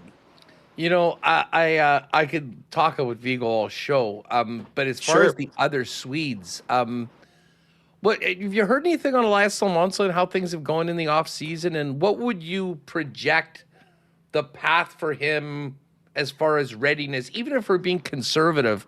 At what point can he come in? And I mean, I guess how much concern should we have that a significant injury like this might, be something like what happened to Perfetti or Sandberg last year, where it really took a long time to get back in? Because, man, I had high hopes for him, and he certainly looked great last year. He was ready for prime time this season. For sure, Hudson. I mean, the big thing with Salmonson is that most people are projecting, well, is he going to be a partner of Josh Morrissey? Is he going to be a partner of Dylan Sandberg? So the only thing that may not hinder his impact early, but maybe, I'm not saying there's apprehension, but when you're going through an injury like that, it may take a little while to get A, top 4 minutes, or B, top pairing minutes. But to me, this isn't the type of injury where you're going to see the remnants of it 4 months down the road, Huss. For me, shoulder injury, yes, it's tough, but the rehab is pretty straightforward. It's not like a, 33-year-old dealing with a hip injury like Lowry did last year. It's not a high ankle sprain that will impact the skating ability. Elias was already a really strong individual, so getting that strength back, I don't see being a big factor. Now, again, I don't expect him to be playing 22 minutes right out of the gate, but I also don't expect him to need a month with the Moose to get himself back up to speed either. I think this is a guy who showed that he was an NHL player, and the fact that he played almost half a season last year, Huss, before the injury, will help him prepare for the season. Now, would you prefer to be starting at training camp at full speed, at full contact, to give him a better chance to be a top 4 player right away? Of course, but I don't see this injury being as detrimental as it was to Perfetti or Sandberg or Adam Lowry last year. I think Salmonson, once he's ready, if it's November, if it's late October, we're not sure. But I don't think you'll have to wait until December or January before he's making an impact in the top 4 as a defenseman the Jets can lean on. Of course, he's still young and there will be mistakes made, but that's normal. His high-end talent and his agility, skating ability, that physical nature, we saw pieces of it last year late, but his puck-moving ability and his hockey smarts and IQ will allow him to, I think, get right back to where he was at the end of last year before he got hurt in that Moose playoff game. Ken, just quickly on Frey, in talking with the Uffe, I was talking to him about the decision to come in. He goes, well, to be honest, I think that decision was made for him by the Jets. Thoughts on the perspective of the organization and saying, you had a strong season 1 year in the SHL. Let's get you here to Manitoba playing right now. Yeah, to me, not a surprise. I think we talked about this at the end of last year. I think the pathway for him to be with the Moose was already kind of laid out. The transition to the North American game, we saw Salmonson have a great jump and do a great job with it. I think for Frey, for him playing in the North American game, getting in, because he didn't see as much action with the Moose late and not in any playoff games, it's important for him to have a full season where he's able to have that impact and be leaned on to play some important minutes, get used to the North American game, and make that transition as smoothly as possible to allow him to, get ready to be making that next step eventually, whether it's in 2 years or 3 years or whatever the number ends up being. I think it's important. It's an important step for him to make at this time. Wiebe, when when I'm gonna put this out to the folks, but I'll put it to you as well. Why not question of the day for not Autocorp but Waverly and McGillivray, and folks, give us your answer to this question in the chat. For the Jets to take their next step, or to take the step, or at least one of them, that they came back next year, moving forward, who, in your opinion, is a player, or maybe the player, that needs to have the biggest bounce back season that would resonate the most with, when it comes to the performance of the team? Yeah, so I mean, that's a great question, and it's tough to single out just one player. I mean, just because of so many players having a dip in their level of play last year.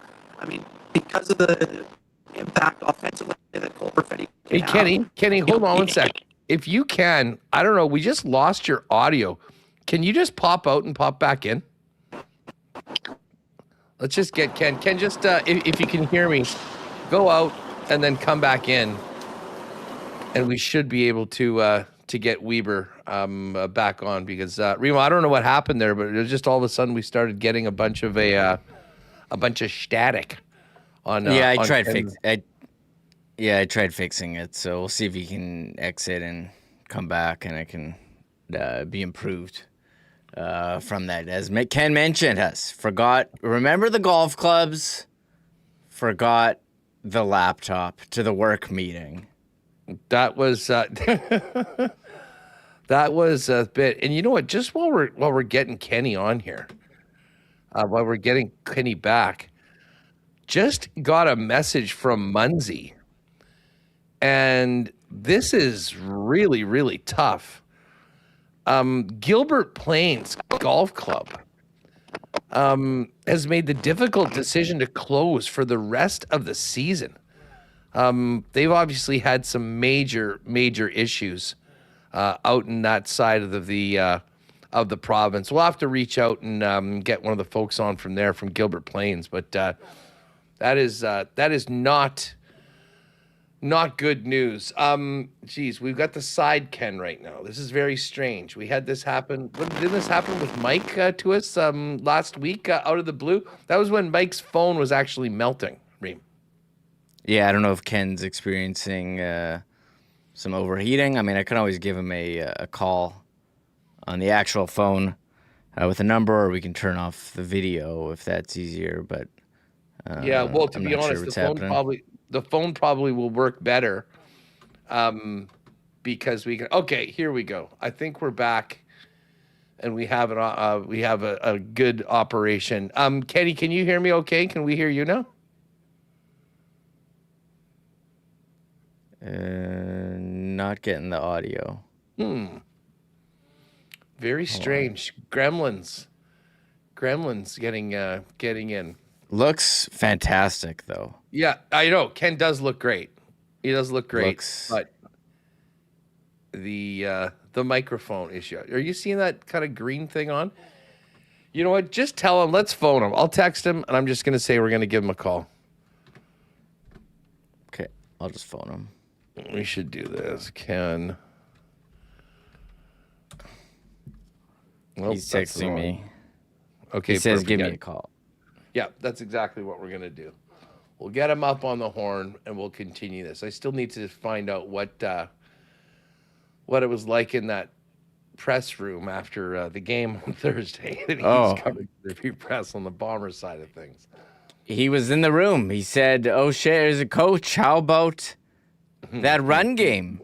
Xander Horvath. You know what? I don't know if you saw. Xander Horvath was named CFL Player of the Week. They did just announce Players of the Month, dominated by Montreal with Davis Alexander and Travis Tice. But Week 9 Players of the Week, Xander Horvath, number 1.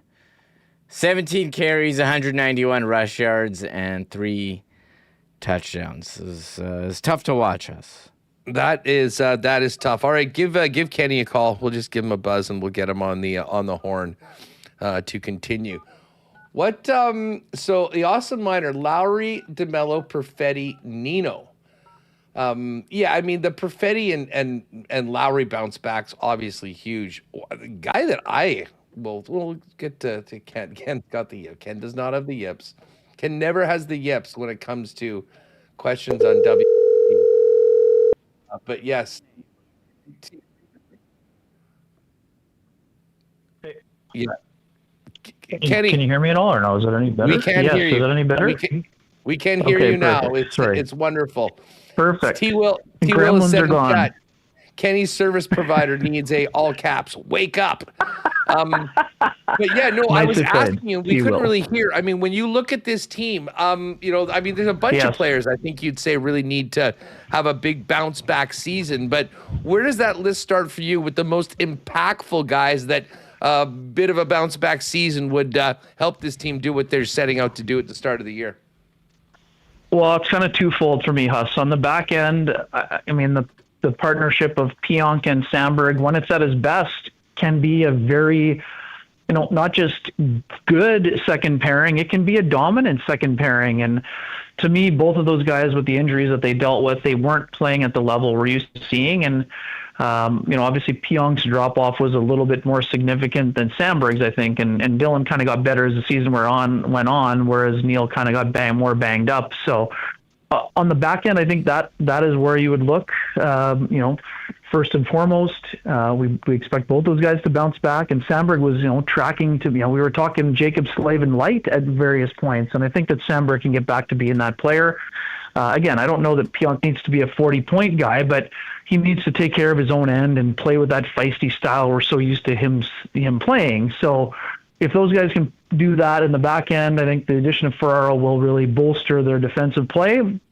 Up front, it's kind of twofold also. I mean, Cole Perfetti dipping from 50 to 32 points, a lot of that had to do with the ankle injury.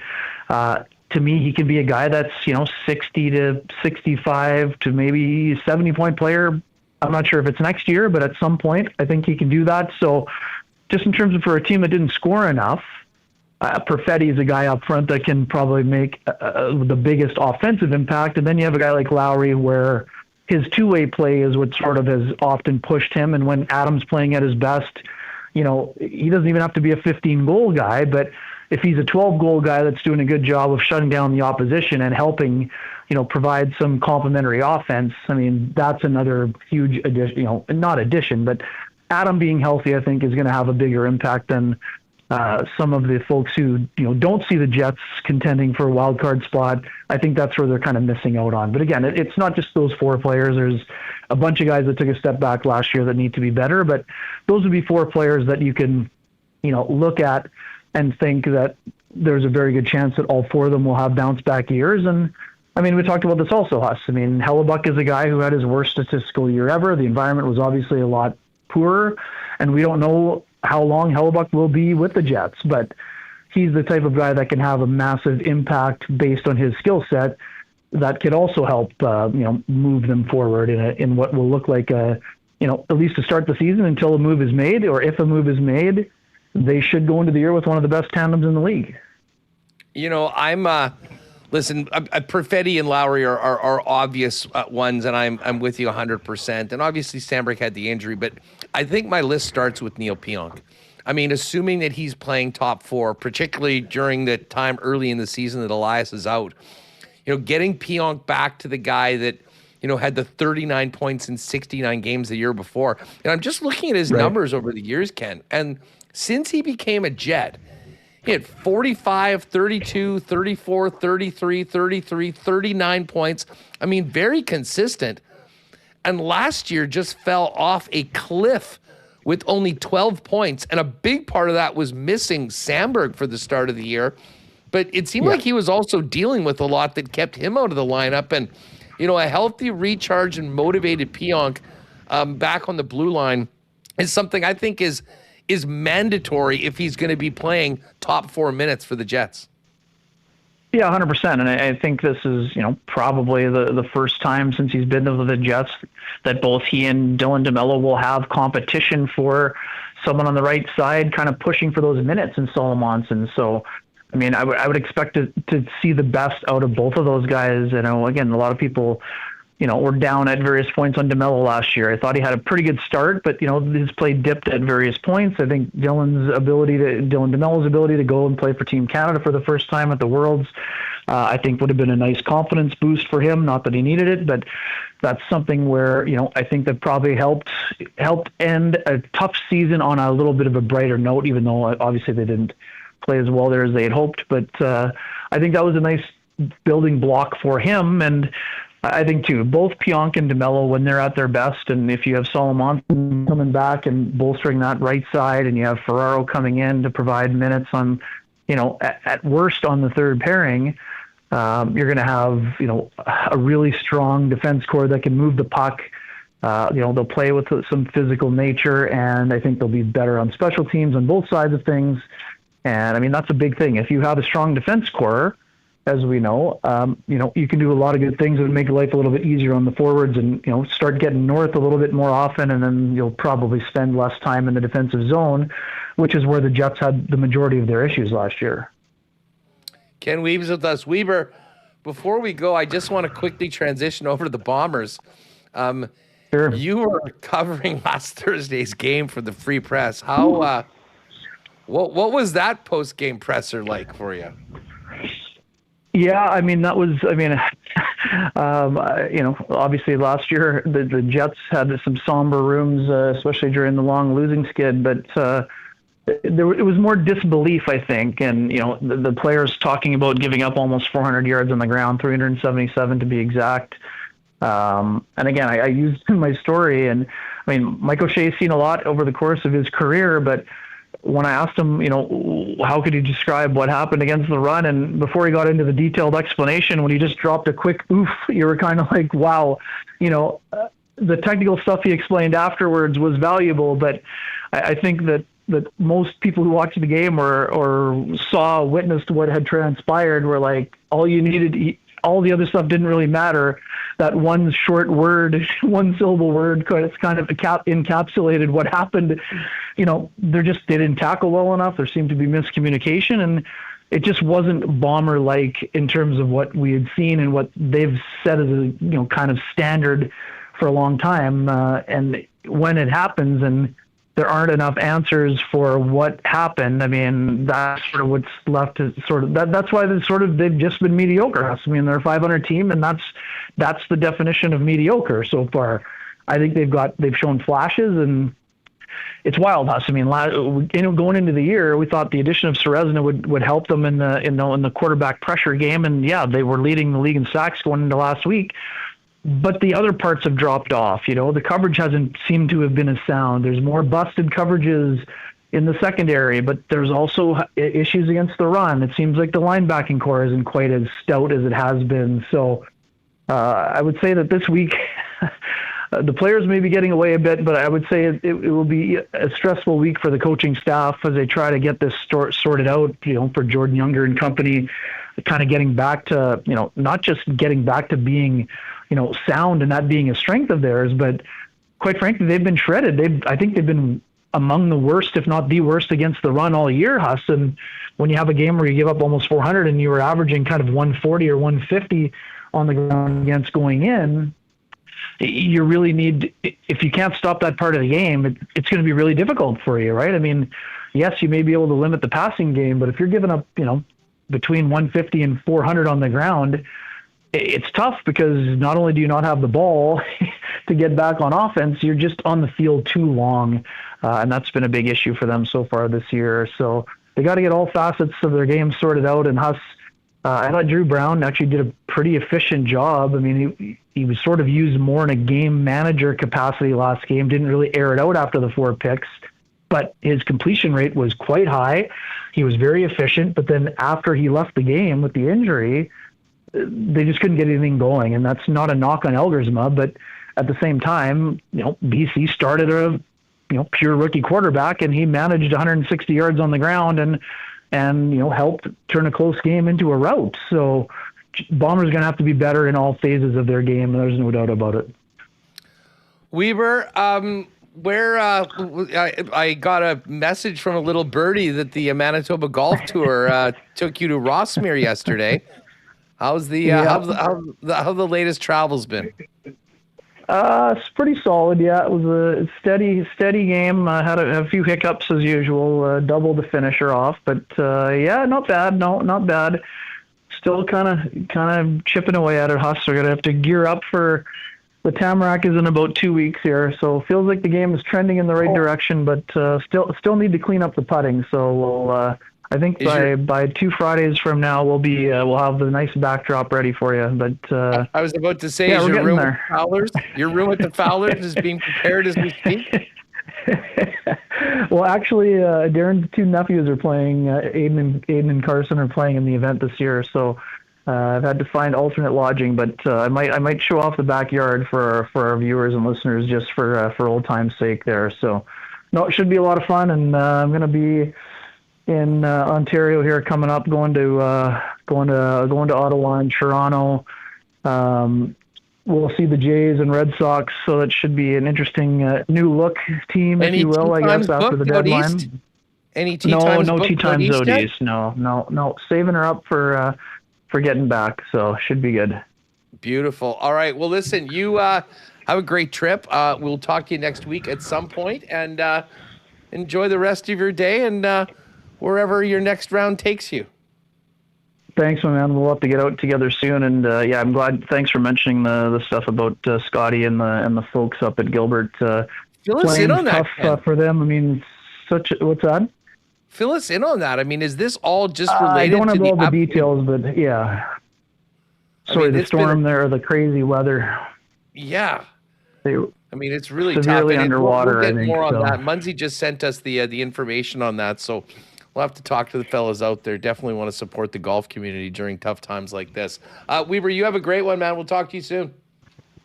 Okay, Huss. Thanks for having me. Have a great week, Carrie. Cheers.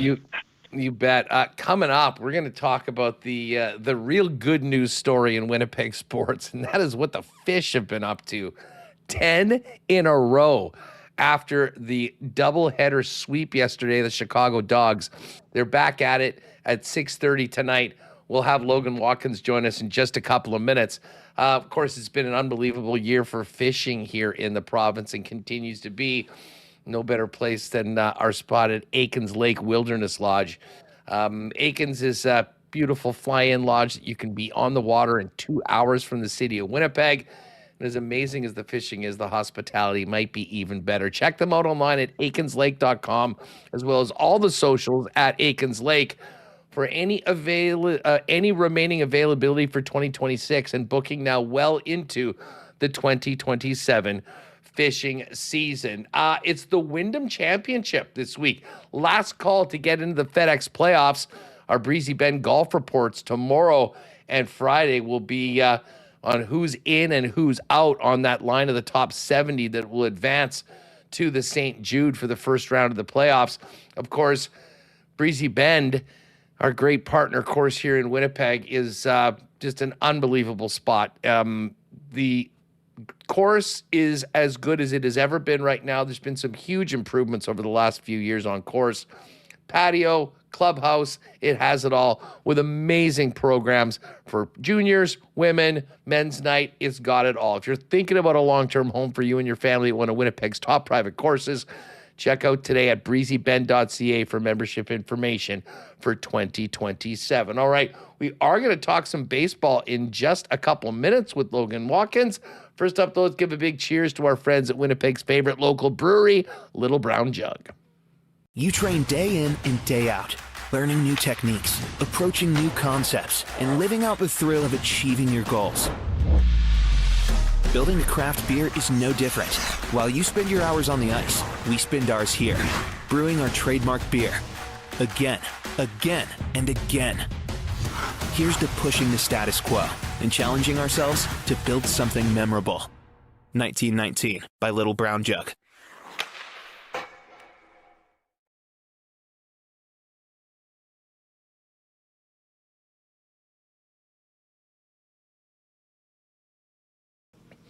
All right, as I mentioned, the best story in Winnipeg sports right now is what is going on with the Winnipeg Goldeyes. Last night at the ballpark, they were playing 2, and it was 2 more wins for the Winnipeg Goldeyes. And in just a second, we're going to bring on Logan Watkins, the general manager of the Fish, to talk about the sweep and the unbelievable heater that this team is on right now. For a while this season, it looked like Kansas City was going to run away with the division. Not anymore. With the sweep last week of KC and the 10-game winning streak, all of a sudden the Goldeyes are knocking on the door, just 2.5 games back of the leading Monarchs. And the skipper of the Red Hot Goldeyes, Logan Watkins, joins us now. Logan, welcome back to Winnipeg Sports Talk. I probably goes without saying that you're doing quite well. Yeah, how's it going? Can you guys see me? Sorry, I don't know if my camera's working or not, but you guys see me? Yeah, we can't, but we'll throw a pick up right now as long as we can hear you. That's what people need to hear. Cool. Tell us about this turnaround. Tell us about this turnaround. I mean, 10 in a row in a short season. That's 10% of the year. And it sure makes a big difference. When you guys started this, you were 4 games under 500. Now you're knocking on the door of the top of the division. How's it all come together the way it has? Yeah, man, it's been pretty. I mean, like right before the All-Star break, you could say we were probably the hottest offensive team in the league. I mean, we were putting up probably 10+ runs a game, it felt like, and then a little bit worried going to the All-Star break. You take 4 days off. You never know how you're going to come back on the other side of it. And still been swinging it pretty well, but you got to give our pitching a lot of credit. They've kind of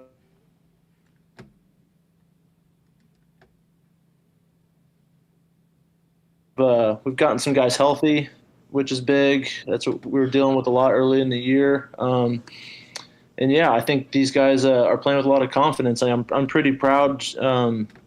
We've got, almost the exact same team we started with at the beginning of the year. I think we have maybe two different faces that weren't here in spring training. We lost 2 starting pitchers, Lane and Barassa being one of them, in the first month of the season, those 2 guys were blows to lose. But we've kept the team pretty much intact, and they're kind of proving me right now because I felt like we had a pretty good team when we started the season. Yeah, it's funny. We had Andrew on, Andrew Collier, general manager, on last week as the team was about to come back home playing some great ball. And, he made a mention of that they haven't made massive changes. This is a group that, that you in particular had a lot of confidence in that it was going to come around, and it has that. I mean, tell us about that level of confidence. Sometimes in baseball, there's a lot of pressure on the guys that are calling the shots. What was it about this group that when it wasn't going well, you had the belief that just give them some time and we'd be seeing what we are now? Yeah, I mean, some of it's just trusting what your eyes are seeing. If you truly, feel like you understand what a good baseball player looks like, sometimes these guys just need a little time to run their course out for the season. Like, not everyone gets off to a hot start, and it's the good thing about baseball. There's a ton of statistics and over the course of a complete season, and so not overreacting after a couple weeks or a month or so if someone got off to a slow start, and just kind of trusting, hey, I know what this guy does over the course of an entire season, so just let it play itself out, and he's going to be what we think he's going to be. So yeah, I'd like to say that's always the recipe. You'd love to say you just trust your guys every year and it's going to work out. Sometimes guys don't get going. Sometimes it doesn't always work out for the best, but I think it's pretty important to have a kind of a consistent core of your team and not having a revolving door of players coming in and out of here. So, when you're in a slump, you're trying to change things up. You're trying to find a way just to get a win. From the manager's perspective, what's it like being on a 10-game heater? Is it just a matter of it ain't broke, don't fix it? Yeah, I mean, we've kind of tinkered with the lineup a little bit lately, just moving a couple guys around here and there, but almost feel like right now I can't really write a bad lineup card. Everyone's pretty much hitting. Max Murphy's got off to a slow start this year. He's starting to pick it up, which is going to be huge for us down the stretch. If he can be the Max Murphy we all have come to know. And then, yeah, I mean, just getting consistent quality starting pitching is the biggest deal. Putting a guy on the mound that's going to start a game and give us a chance to win. That's not always the case, and that's really hard. I mentioned Lane and Barassa. You lose those guys, that can be really difficult to replace, but we've kind of done that. I feel like everyone that we're putting on the rubber every game gives us a chance to win, and we have a good enough offense that we can beat anybody right now. So Sure must have been nice coming back home. I mean, some nice weather. You had those Skeeter jerseys on Friday, and man, the crowds are turning out too. Some great fan support getting behind this red hot team of yours. I mean, the fans are, even last year when we lost 24 one-run games, it felt like we were just, dying a slow death every night. We just, right there, we could have won games, and we just barely didn't. But the fans kept coming out every single night. I mean, the support of the Goldeyes fans is pretty unmatched, and especially in this league and probably in all of independent baseball. So, our fans make it fun. All the guys love playing at home. All the visiting teams love coming here and playing in front of good crowds, and that's one of if not maybe the biggest selling points I have when I try to sign players is you get to come here and play in front of maybe the best crowds in partner league baseball. So yeah, really happy. I'm glad we can send them home with some wins recently too.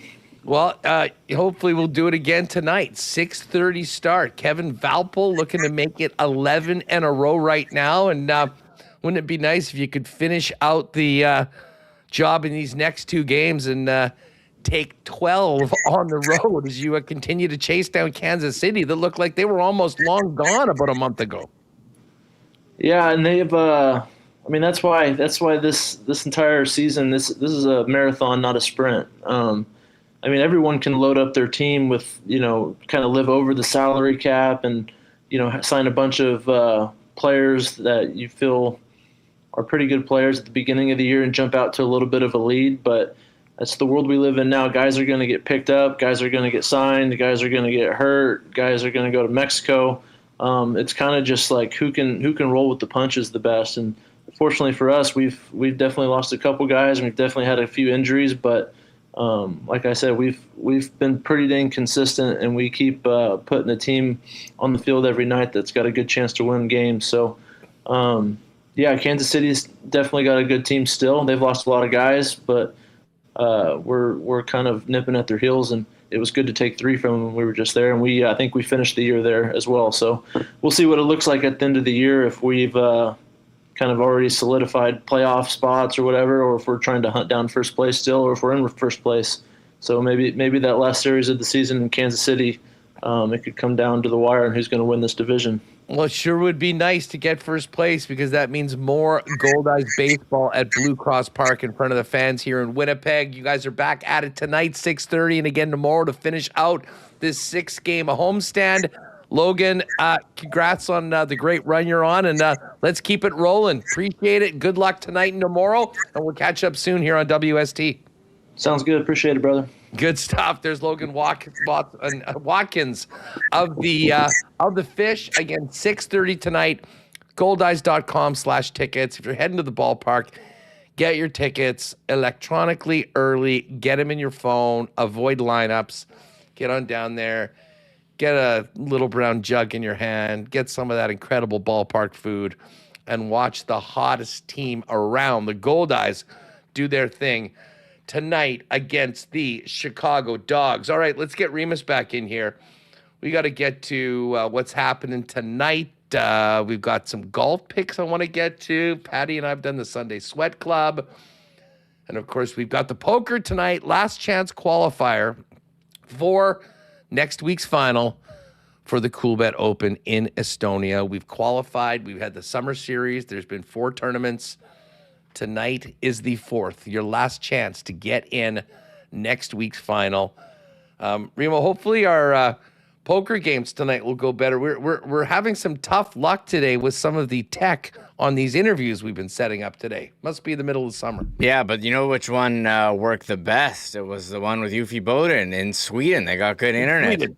They got good internet there, and it's a battle. Sometimes it works, sometimes it doesn't. The important thing is you're able to hear everyone pretty clearly. I had to work quickly to get a picture and some text up there, but not too much of a problem. And congrats to Logan. He had faith in his guys, rewarding him with some wins here. And as he said, it's not a sprint; it's a marathon. And they're doing pretty good at the second half of the stretch here as they look to chase down KC. So exciting night tonight. Again, retro throwback Thursday on tomorrow night.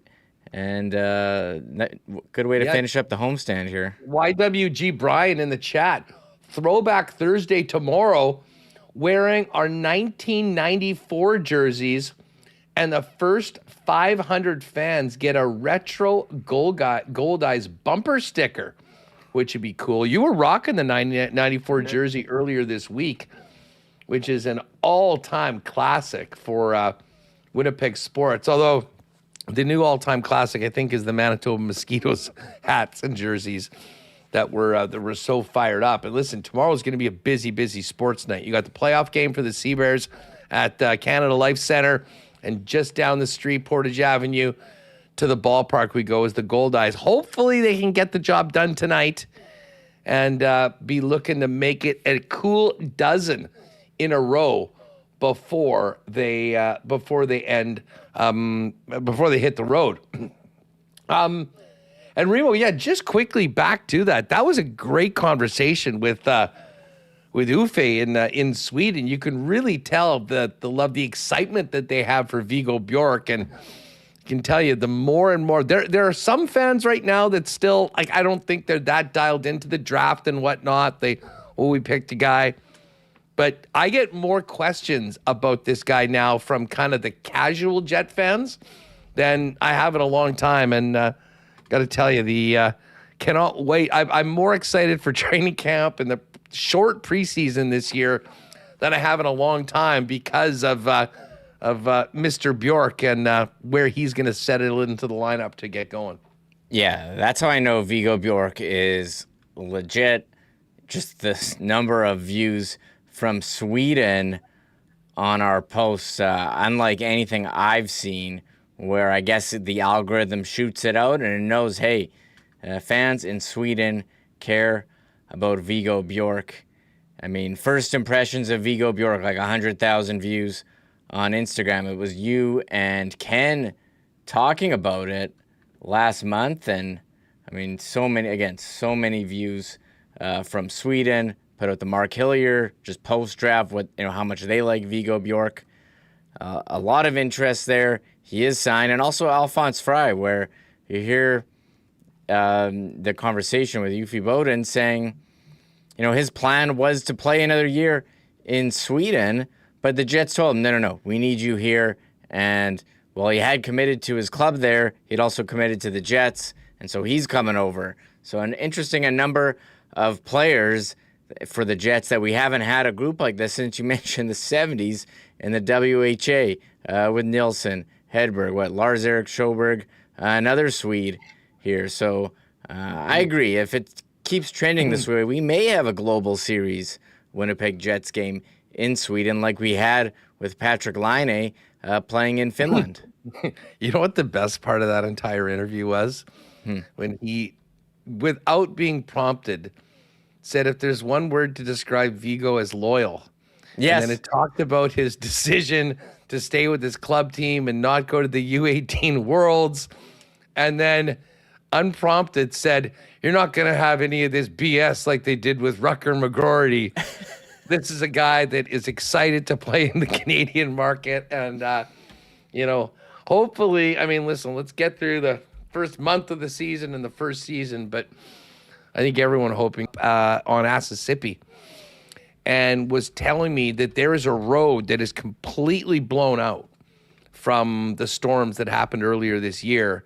And now to get to places that used to take them 5-7 minutes, it's like a 50-minute drive around.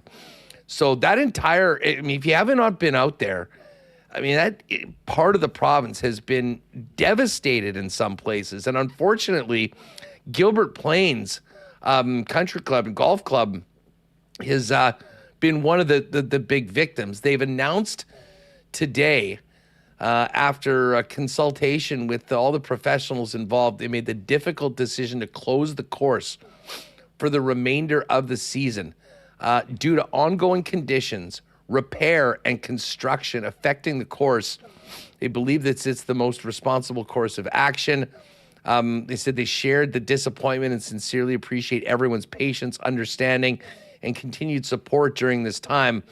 Many people will have questions or concerns about the course and potential refunds. Currently, they're working with their insurance provider to finalize the deals on all aspects. Further info regarding refunds and next steps will be communicated as soon as details have been confirmed. The board's going to continue focusing on planning for the future with the goal of ensuring the long-term sustainability and success of Gilbert Plains. And more information will be made available. We'll maybe connect with Scott on that from the course tomorrow for details on that. But, I mean, just devastating room on a place like Gilbert Plains, which, by the way, I have not played it, but when I have been out to Clear Lake, Oak Island, and talked to people from Westman about, what some great tracks, Gilbert Plains is always the first one that's been mentioned. And, when, those courses are big parts of those communities as well. So, I mean, just another sign of a miserable summer weather-wise, which has really impacted a lot of people in the western part of Manitoba. Yes, last year was the forest fires impacting everyone, and this year some serious storms impacting, again, as you said, a number of people. So tough to see. I know you've talked about this golf course. It's a very nice one. Closing, August 5th. It's crazy. Usually people are golfing till, maybe Thanksgiving or later. So, best of luck to them in navigating what looks to be a pretty difficult situation. Yeah, we'll maybe touch on that at some point tomorrow with somebody out from Gilbert Plains and just talk about the predicament that that they are in. Let's get over to the Cool Bet lines for what's cracking tonight. And of course, first and foremost, what's cracking tonight at Cool Bet is the final poker tourney, 8 p.m. Go to Cool Bet, click on poker, then hit tournaments, and then search WST. I have not entered yet in. I will immediately after the show. And you can come. One more chance to win $100 for knocking out myself, Remis, or Jeff Hamilton. And again, the top two will be playing next Wednesday in the final for the trip to the Cool Bet Open. Right now in baseball, we do have some getaway games, I do believe. I'm just going to pull the games up here while my computer decides to go. We got a 3-3 Jays Astros in the 6th inning right now. Cubs up 6-1 on the Dodgers after handing Tarek Skubal his first loss in Dodger blue yesterday.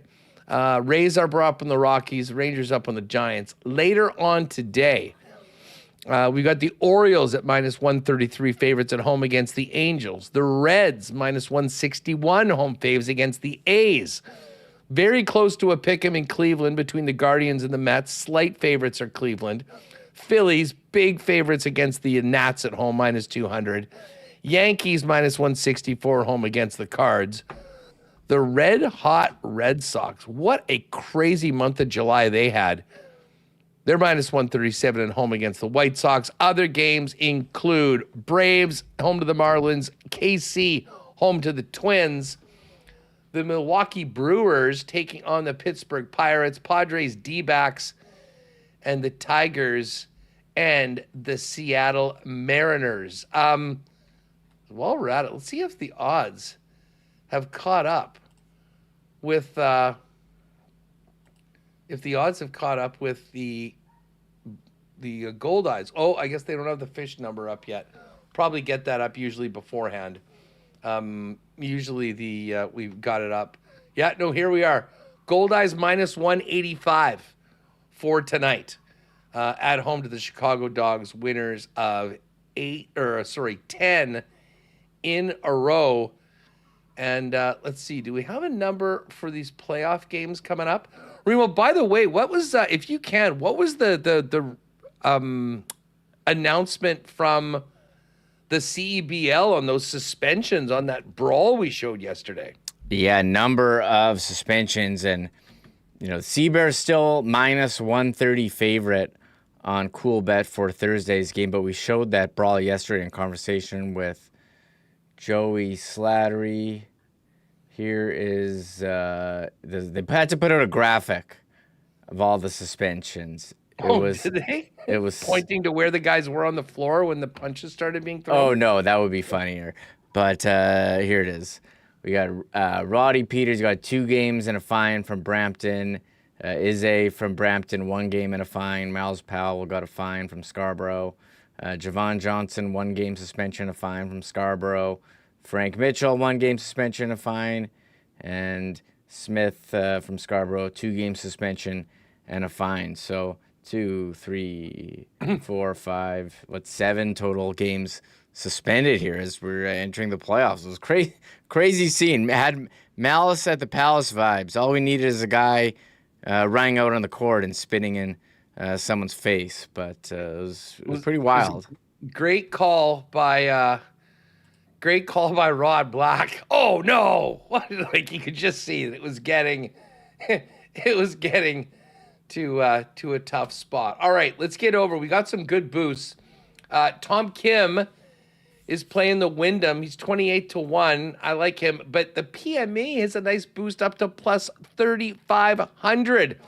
So if you do like Tom Kim, this weekend, make sure to go over to the exclusives and jump on that. Our CFL 110 boost.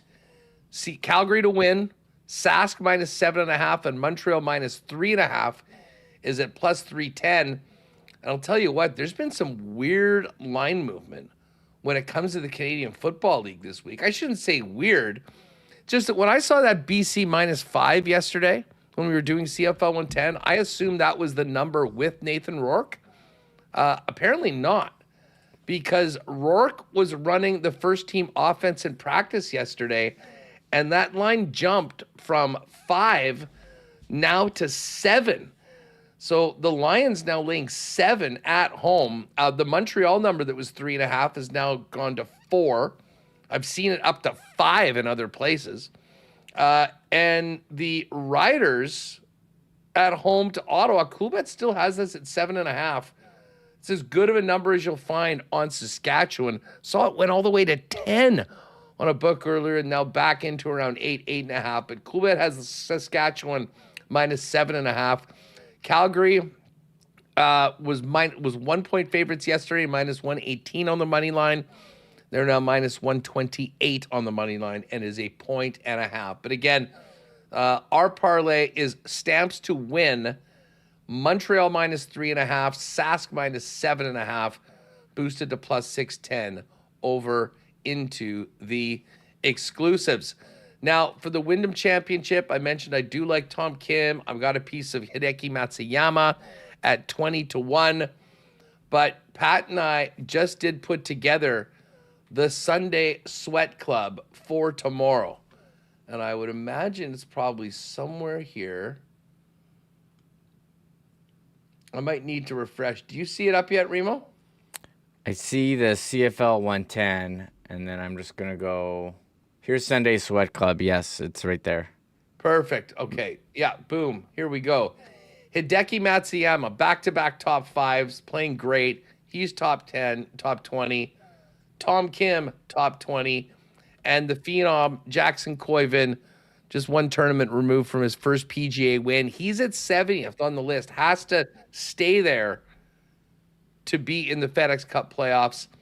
We've got that one boosted up to plus 982 right now in the combo cards.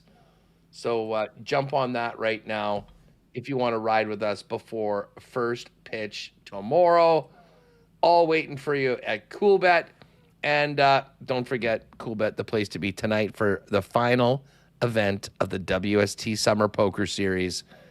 Top 2 will qualify to next week's final for the CoolBet Open. All right, Assiniboia Downs, huge week at the Downs, biggest week of the year. We had the biggest night of the year on Monday with the Manitoba Derby. Another strong night of racing yesterday, Remo, and today we finish up 3 in a row with Manitoba Derby week and our picks. How did you fare last night on our selections? I had 2 correct wagers, and I finished just about even, I think. Let's see. I had $4 on horse 5 to win, race 5, Mr. Splash. That paid $14.60. And in race 6, I had horse 7 to place, Swizzler, Jammin', and it did. It finished second, but it didn't really pay. It paid like $6. So I was up 80 cents. Better than losing. So take another swing at it today. That it is. My computer's very slow right now. I don't know what is going on. But we had, what was it? Ended up 258. Yeah, Mr. Splash, Ghost, yeah. Just looking at the race 5 from yesterday. But let's move on tonight. We've got 7 races. I'll tell you who I'm definitely picking on. Now, this race number 5, Messi the Great is back. And we jumped on that one during the World Cup. It was great. There's also a horse called My Wife is Right. Yeah. Are you on that exacta box? Because I am. Those are the 2. I'm thinking about adding in actually, I'm going to go a triactor bet in this one.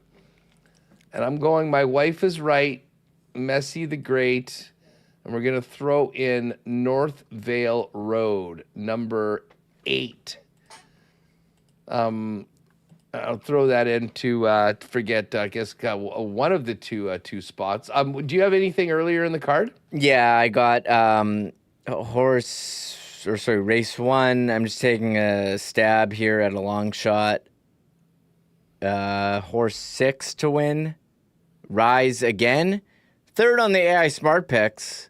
It is paying 10 to 1. I just did a small shot there. And then I got 3, 4, 5, and 6. 3, I did a trifecta box. 2, 3, 5. Mischievous Intent, J.L. Cooper, and Rocky Top Mischief. 2 of the horses got Mischief in the name.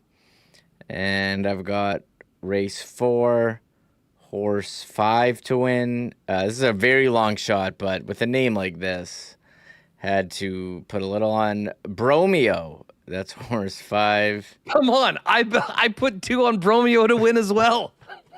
How could you not? Hilarious. I just completed it. Antonio Whitehall, the jockey for that one. And then we just said race 5. I did the box with Messi the Great race 5, the exacta box, Messi the Great, and My Wife is Right. And race 6, horse 8 to win, Shemayim. I'm adding it was so funny. There's My Wife is Right. How about number 7 in race 7, What Women Want? Oh, I should have done that one. I'll drop a toonie on What Women Want. And then I have saved my $6, 6 on 6. We got to come up with a triactor box for this one. Favorites are Funkenstein. That's definitely in. Yes. Ooh, I see Dangerous Game. Shiakim. I usually don't like to go with all of those. We could go Ghost Cowboy. Where's Ghost Cowboy in the last few? Coming over from Lone Star. Mr. K, I seem to remember being quite good. Yeah, we'll go Mr. K. So 3, 7, 10 is going to be the play for the final one. This is race number 6. 3, 7, and 10. We'll see if we can get another nice one. Didn't do great on Derby Day, but had a nice bounce back yesterday, doubling up.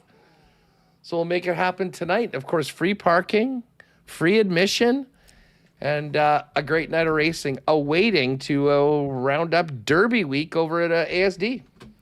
Yeah, Derby week started with the Monday. And I mean, what a week. Again, summer, but a lot going on here. And very exciting to watch all the activity. As Mike said yesterday, record handle for the Derby? And I think it was record number of people watching on YouTube. I remember when they first started, maybe like 600 or 800 people watching live. But I think yesterday was like 1,500 and well over 2,000 watching live. And it's, not just people in Winnipeg. It's all over the world. Not a lot of people speaking English, too, in those live streams. So Assiniboia Downs, the global racing track, really taking advantage of, being one of the few games in town on Tuesday, Wednesday, and select Mondays, while having stuff, at the Downs on the weekend as well. So awesome to see the success they're having with, 78th Manitoba Derby on Monday. It's a long time, 78 years. It absolutely is. I'm now going to get focused in. We're going to get the boys together for a bit afterwards from WST stuff, and then 8 o'clock tonight. 8 o'clock tonight. And Remo, I think I'm going to be dangerous considering the luck that I've been having lately. I hope some of this luck translates over into a big performance tonight in our final edition of the WST Summer Poker Series. I'm still hot about the way I went out in the last one. Well, I'm not hot. I'm actually sitting here laughing about it, going all in, ace king, guy calls with ace queen, and obviously hit the queen on the flop. So dirty. Look, you just got to laugh when stuff like that happens. I really thought I was going to make a big push when I got that ace king. Didn't happen. I haven't been in the money in like 2 years now. I think it was 2 years ago. I got second in the first ever one. And I've been chasing that high since. I swear I have the record for like most just one out of the money. But we want to finish top two to win that ticket to get to the qualifying tournament for a trip to Estonia. So I'm going to put my best foot forward here tonight. And hopefully I can play well and also get some help from the poker gods. You know what? I'm just checking out the chat. I don't get a chance to look at as much as Reem does during the show. But I'm loving some of the optimism, right? Off-season optimism for the upcoming hockey season. Mr. Meow, we must. Youth plus core equals bounce back. Biff Spliff, I think NHL peeps are seriously underrating the Jets for a bounce back. Let's see. Comet golf update. Look at Comet. He enjoyed Selkirk yesterday in mid conditions. Fabulous roast beef buffet and dessert. Almost broke 80.